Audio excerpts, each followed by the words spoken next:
It's the most basic aspect of the entire franchise that really stands out and holds it all together. But dear God, when it deviates outside the norm of just lowering the Pokemon's health to low red and chucking Pokeballs at it, it can be the most frustrating thing ever with all the hoops you gotta go through to catch some of these things. And today, we're going to be talking about some of the most frustrating Pokemon to catch ever. But first, some ground rules. You don't have to necessarily catch the Pokemon, but you have to at least earn it somehow in-game. So event legendaries don't count because you just have to talk to a guy and soft reset till infinity to get a good one. And limited time events like the Manaphy Egg don't count either because, again, it's essentially a gift Pokemon. I'm also going to be mentioning the game they showed up in, because I do realize that some of these Pokemon have gotten easier to obtain over time, but that doesn't change the fact that they were really frustrating to catch in this specific game. And they might have got easier later on, or even harder later on in some cases.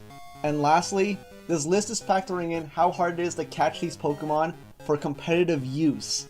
Because I'm a competitive type player who wants a good version of this Pokemon, not just any version of this Pokemon. So yeah, that warning at the start of the video, keep that in mind because this is definitely based on opinion. And with all the rules laid out, welcome to the Silver League's top 10 most frustrating Pokemon to catch.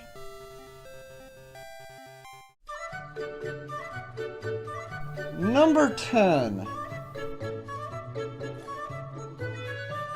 Alright, so the game corner is worse than Chuck E. Cheese because holy crap, were the prices on some of these Pokemon astronomically insane.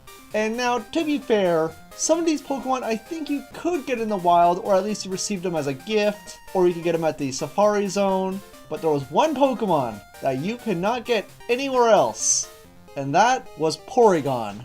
Porygon and Gold and Silver in particular, and Crystal I guess, was effectively the hardest Pokemon to get because unlike in Gen 1, you couldn't easily duplicate your items to just cash in gold nuggets. So yeah, 9,999 coins, huh? For one Porygon. But speaking of glitches... Number 9. Alright, so let's be real here. There is no proper way to actually catch Mew in-game.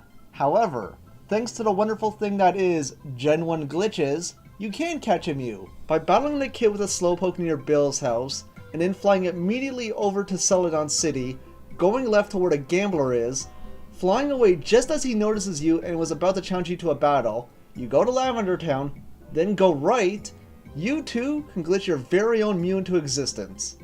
There are other methods too, but this is the one I used, which is great, but it's not the proper way to catch it.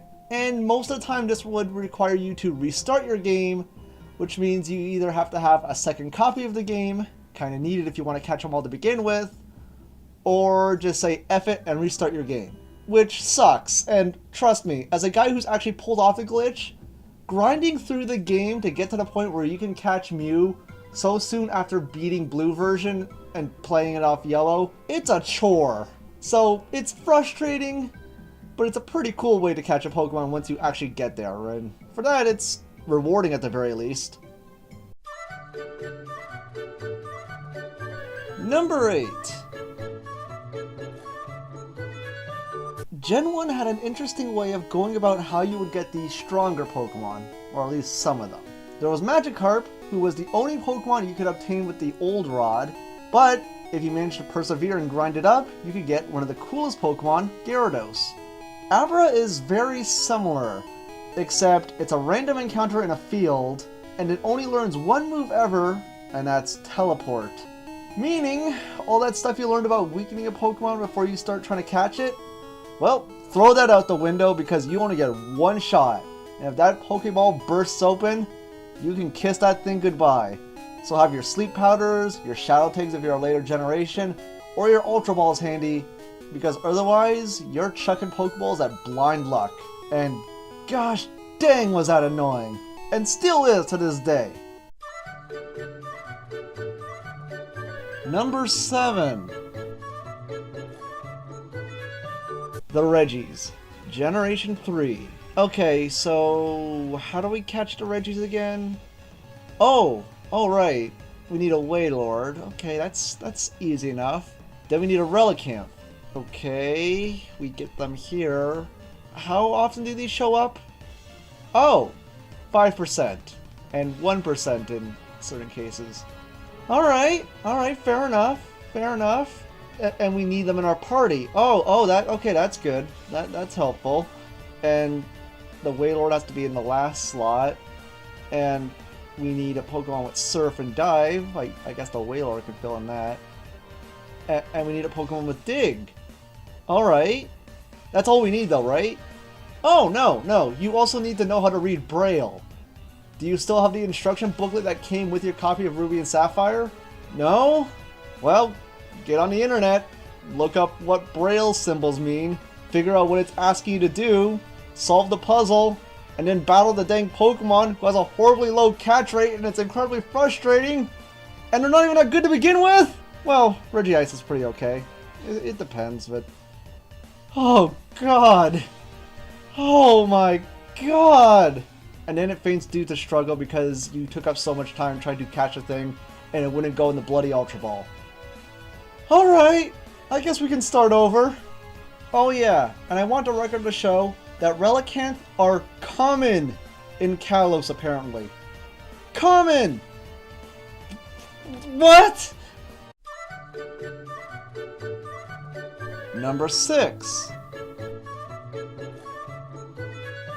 Thundurus and Tornadus. Okay, so catching the Regis is a massive headache because of all the steps involved. But you know, at least at the end of the day, it's very easy to get a good competitive one, if you really wanted it. But for Thundurus and Tornadus, while you can control when the event triggers, you cannot control the nature.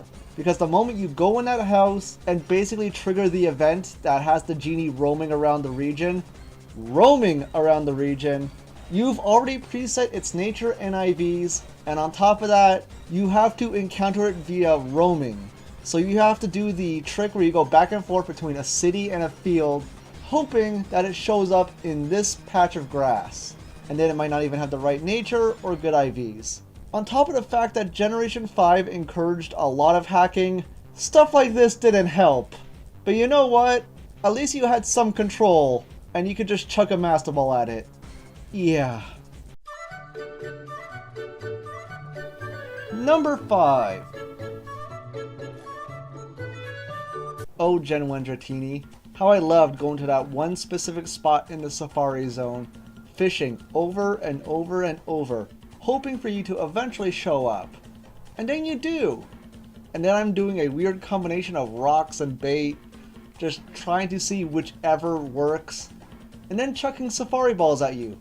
Again, similar to Abra, hoping that it finally catches you. And then it doesn't. And then you run away.